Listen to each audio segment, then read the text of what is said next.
Pengenalan sistem koordinat dalam slot yang ketiga.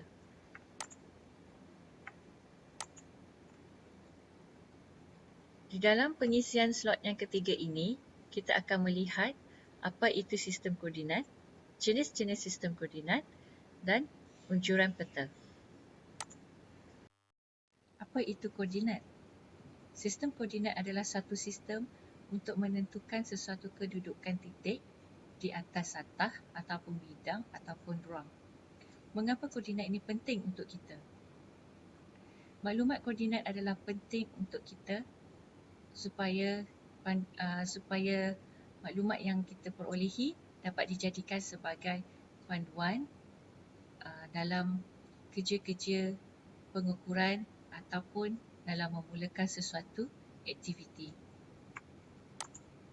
Jenis-jenis koordinat. Terdapat 3 jenis koordinat, iaitu koordinat geodetik, koordinat planar dan celestial. Koordinat geodetik terbahagi kepada dua, iaitu koordinat geografi, iaitu yang berasaskan kepada latitude, longitude dan height. Koordinat Cartesian X, Y, Z. Koordinat planar iaitu koordinat dalam bentuk Cassini dan RSO, dan koordinat celestial lebih kepada koordinat astronomi. Sistem koordinat geografi merupakan sistem yang menggunakan garis lintang latitude dan garis bujur longitude.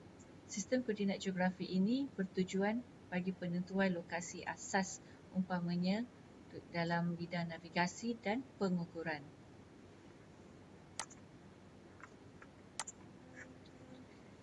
Kita lihat gambar rajah ini. Ini merupakan gambar rajah menunjukkan lokasi bagi latitude dan juga longitude. Garisan latitude diukur daripada 90 darjah utara sehingga 0 darjah ekuator ataupun daripada 90 darjah selatan sehingga 0 darjah ekuator. Manakala bagi garisan longitude dia dikira daripada 180 darjah barat dan timur of meridian Greenwich. Ketinggian ataupun H, jika diperhatikan di sini, cerapan daripada GNSS, koordinat yang kita perolehi adalah berdasarkan daripada ellipsoid, ataupun dikenali sebagai ellipsoidal height, di mana geod tidak boleh dihubungkan secara matematik, maka satu permukaan anggapan telah diwujudkan dengan mempunyai hubung kait yang jelas. Permukaan rujukan ini dikenali sebagai ellipsoid. Seperti mana yang saya sebutkan tadi, pengukuran GNSS, nilai yang kita perolehi berdasarkan kepada ellipsoidal height. Dengan adanya nilai latitude, longitude dan height, maka kedudukan geographical bagi satu-satu titik boleh ditentukan di atas globe. Koordinat ini juga lebih dikenali sebagai koordinat geodetik di dalam bidang geodesi. Sistem koordinat planar. Apa yang dikatakan dengan sistem koordinat planar? Sistem koordinat ini terdiri daripada persimpangan garisan-garisan bersudut tepat ataupun perpendicular antara satu sama lain yang mengandungi dua paksi utama, iaitu paksi X dan Y.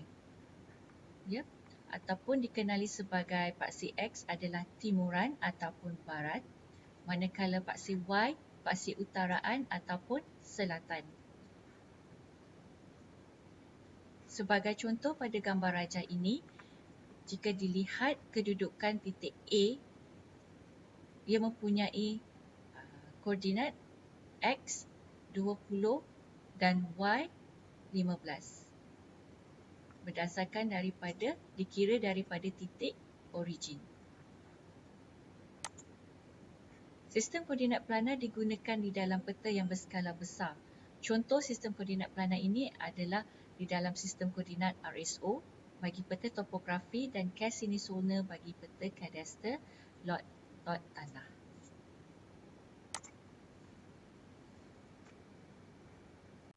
Apa itu unjuran peta dan mengapa unjuran peta diperlukan?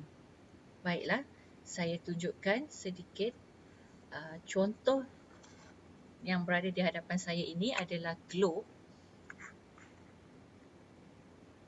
Secara umumnya kita mengetahui bahawa globe di dalam bentuk ataupun bumi kita bentuk dalam sfera.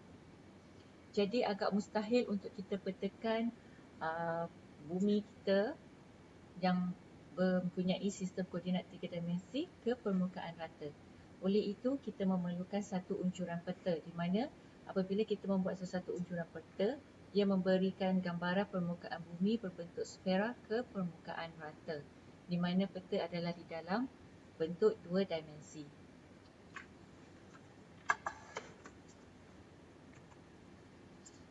Ini yang saya maksudkan sebentar tadi, iaitu daripada bentuk permukaan sfera diunjurkan ke bentuk peta dimensi 2D.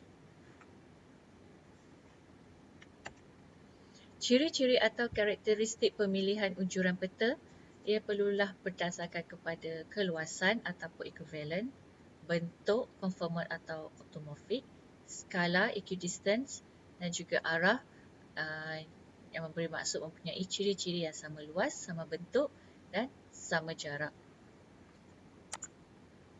Proses unjuran peta. Di sini terbahagi kepada 3 jenis unjuran.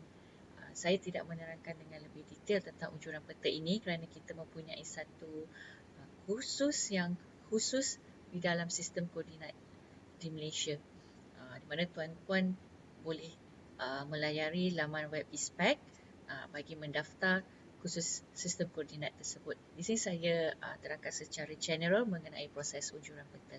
Secara asasnya berdasarkan kepada pemilihan datum, kemudian sfera atau elipsoid, permukaan bergeometri yang mewakili bentuk atau saiz bumi, terus kepada penurunan skala dan penentuan sama ada unjuran silinder, cone dan azimuth. Universal Transverse Mercator ataupun dikenali sebagai UTM adalah merupakan satu unjuran peta yang menggunakan unjuran silinder. Jika diperhatikan pada gambar rajah ini, UTM dibahagikan dalam beberapa zon. Kalau lihat di sini, Peninsula Malaysia berada pada zon 47 sehingga zon 47 dan 48, manakala bagi kawasan Sabah dan Sarawak daripada zon 49 dan 50. Di dalam UTM cell ini, paksi X adalah easting, manakala paksi Y adalah northing. Ini adalah paksi X pada garis yang melintang, manakala paksi Y adalah garis yang memanjang. Cassini-Solner digunakan untuk peta kadastel ataupun lot tanah. Ia sesuai bagi pemetaan skala besar kawasan yang menghampiri meridian pusat, dan unjuran ini mempunyai origin yang tersendiri bagi setiap negeri di mana untuk mengekalkan skala yang betul. Ini adalah origin bagi setiap negeri bagi koordinat, sistem koordinat Cassini-Solner. Seperti di negeri Johor, originnya adalah di Gunung Belumut, Negeri Sembilan, Gun Hill, Selangor, Bukit Asar, Terengganu, Gunung Gajah, Pulau Pinang dan Seberang Perai mempunyai origin di Fort Cornwallis, Kedah dan Perlis, Gunung Perak, Kelantan, Bukit Panau, Perak, Gunung Hijau di Bukit Larut.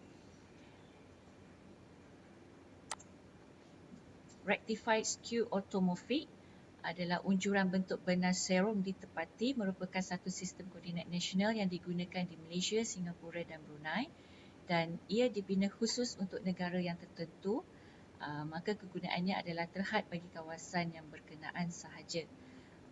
Sistem unjuran RSO tidak sama dengan unjuran yang dibina di negara lain kerana origin dan garis selari adalah berbeza. Bagi sistem koordinat Cassini-Solner dan Rectified Skew Orthomorphic, kita menggunakan koordinat northing dan easting, utaraan dan timuran.